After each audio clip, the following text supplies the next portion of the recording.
নিজের চোখে দেখা কিছুদিন আগে একটা জানাজা পড়িয়েছে, খোদার কসম করে বলছে 6:30 ইন্তেকাল করেছে। হসপিটালের বিল দেনে वाला নাই, 4 সন্তান, অ্যাম্বুলেন্সে ঘরে ঘরে আসবে, 1000-1200 টাকার বিল দেনে वाला নাই।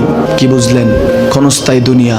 মুমিনের কম থাকলেও আমি বলি, কেউ যদি এসে বলে হুজুর একটু দোয়া করেন, খুব পেরেশানিতে আছি, আমি তার হাত চুমু খেয়ে বলি তোমাকে মোবারকবাদ, আল্লাহ তোমাকে ভালোবাসে। পেরেশানি তো মালিক দেয়, এই জন্য এটা রহমত মুমিনের জন্য। পেরেশানি দেয় যখন ফেরেশতারা বলে আল্লাহ চাইতেছে টাকা পয়সা চাইতেছে, বলে এটা কি?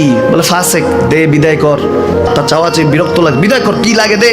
মুমিন যখন চাইতে থাকে আল্লাহ আমাকে কিছু লাগবে, যখন একটু করে চায় আমার মাটাকে সুস্থ করে দাও, বাবাটাকে আল্লাহ আমার স্ত্রীকে আমার আমাকে একটু তৌফিক দাও, চাইতে থাকে মুমিন। আল্লাহ বলে যখন ফেরেশতারা দেখে মুমিন চাচ্ছে, দেরি করতে পারে না, তাড়াতাড়ি খাজানা নিয়ে দিতে নেবে, আল্লাহ বলে রাখোস না, এত তাড়াহুড়া কিসের? তার চাওয়ার মধ্যে তো প্রেম আছে, একটু চাইতে দেস না। থাকুক না মুমিন আর একটু পেরেশান, থাকুক না, থাকতে দেস না, একটু থাক, একটু থাক। পেরেশানিতে রেখে আল্লাহ মজা নেয়, মহব্বত নেয়, মুমিনের অন্তর থেকে খুশবু নেয়। আল্লাহর বড় মায়া, মুমিন যখন চায় আল্লাহ তখন মায়ার নজর নিয়ে তাকায়, হায় হায় আমার বান্দা, সুবহানাল্লাহ।